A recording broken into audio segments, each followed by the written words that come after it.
हमारी साथ संगत जी, प्यार से कहना धन निरंकार जी, भीतर की रोशनी का दरवाजा। सतगुरु से मिला ब्रह्म ज्ञान मनुष्य को उसकी भीतर की सच्ची पहचान से जोड़ देता है। प्रस्तुति प्रेम आहूजा जी, रुड़की उत्तराखंड।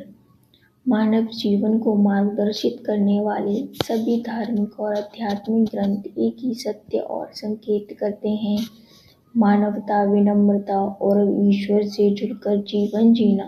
ग्रंथ केवल शब्द नहीं बल्कि समय समय पर सज्जनों द्वारा जिए गए अनुभव और सत्य का संग्रह है।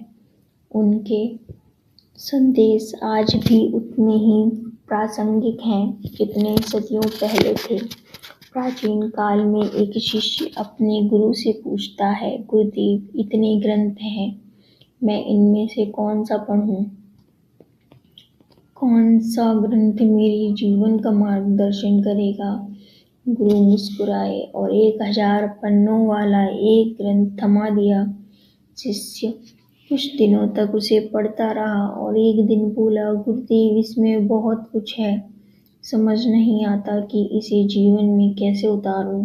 गुरु ने उसे एक छोटा सा कागज दिया जिस पर लिखा था, जिन शब्दों से प्रेम, शांति, विनम्रता और सेवा जागे वही जीवन का सार है। शिष्य ने पूछा, क्या पूरा ग्रंथ इसी में समा गया?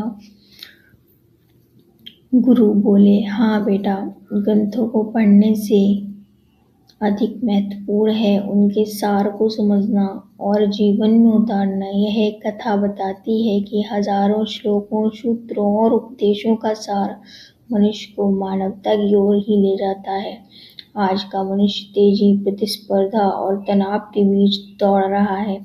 सूचना बहुत है पर वास्तविक समझ कम है। पढ़ने को सामग्री बहुत है पर उसे जीने का समय कम है। ऐसे समय में ग्रंथों का सार हमें 3 मुख्य बातें याद दिलाता है। नंबर 1, शब्दों से अधिक जरूरी है आचरण। ग्रंथ पढ़ने के साथ यह भी जरूरी है कि हम प्रेम से बोलें, मानवता की सेवा करें, विनम्र रहें और समाज के प्रति जागरूक रहें। नंबर 2, आत्मिक दृष्टि से जीवन देखना। ग्रंथों का सार सिखाता है कि ईश्वर एक है, मानव एक है और उसी एक निरंकार का अंश हर मानव में वास करता है। यह भावना आज के विभाजित समाज में प्रेम और एकता की रोशनी बन सकती है। नंबर 3, जीवन की जटिलताओं को सरल बनाना। ग्रंथों का सार समझ